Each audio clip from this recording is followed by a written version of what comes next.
मैं अपने देश, अपने घर इंडिया वापस आ रहा हूँ एजुकेशन मिनिस्टर धर्मेंद्र प्रधान का रेजिग्नेशन मांगने के लिए। इतने दिन से आप सब देख ही रहे हो कि हम सोशल मीडिया पर आवाज उठा रहे हैं कि पेपर लीक के कारण जिन नीट के बच्चों ने सुसाइड की और जो लाखों स्टूडेंट्स की मेहनत बर्बाद हुई है, उसके लिए तो धर्मेंद्र प्रधान को रिजाइन करना ही चाहिए।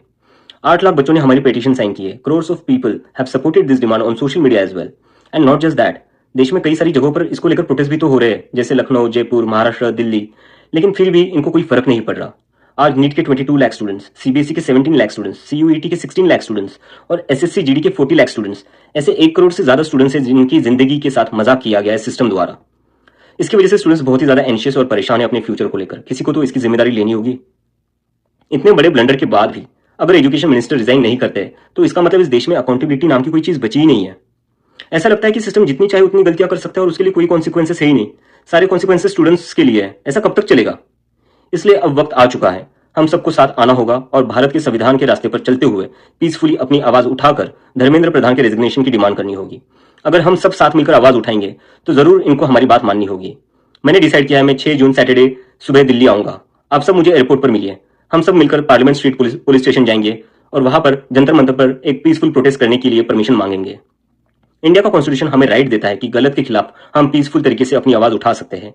उसी कॉन्स्टिट्यूशन के अकॉर्डिंग हम अपनी आवाज उठाएंगे और मैं उम्मीद करता हूं जितने भी कॉकरोच जनता पार्टी के सपोर्टर्स हैं और जितने भी स्टूडेंट्स और यूथ इस सिस्टम से परेशान हैं वो इस प्रोटेस्ट में शामिल होंगे। जिसको लगता है धर्मेंद्र प्रधान एजुकेशन मिनिस्टर जो है हमारे, उनको रिजाइन करना चाहिए, वो सभी लोग इस प्रोटेस्ट में शामिल हो जाए। मेरे फ्रेंड्स और फैमिली को डर है कि मुझे एयरपोर्ट से ही अरेस्ट कर लेंगे और फिर जेल भेज देंगे। लेकिन मुझे अभी भी उम्मीद है कि आज भी हमारा देश एक डेमोक्रेसी है और हमें पीसफुली प्रोटेस्ट करने की परमिशन मिल जाएगी। I want to make it clear, I'm a big admirer of Gandhi, Ambedkar, Bhagat Singh and Nehru, and I believe in the Constitution of India more than anything else, जो हम सबको एक democracy में अपनी आवाज रखने का राइट देता है। और रही बात जेल के डर की, हम कब तक डर कर जिएंगे यार? ये देश किसी एक पार्टी का थोड़ी ना है, ये देश तो हम सबका है। हमारे फ्यूचर का सवाल है, हमारे फ्यूचर बर्बाद हो रहा है और ये अब हम सबकी जिम्मेदारी है कि जब भी इस देश में किसी के साथ कुछ गलत हो तो हम सबको आवाज उठानी चाहिए in a very peaceful and democratic manner. मैं चाहता तो यहाँ यूएसए में जॉब लेकर आराम से रह सकता था। मुझे पिछले कुछ दिनों में कई जॉब ऑफर्स भी आई है, but I am not gonna take it as I have decided to come back to India because I love my country and I really want to do something for my country.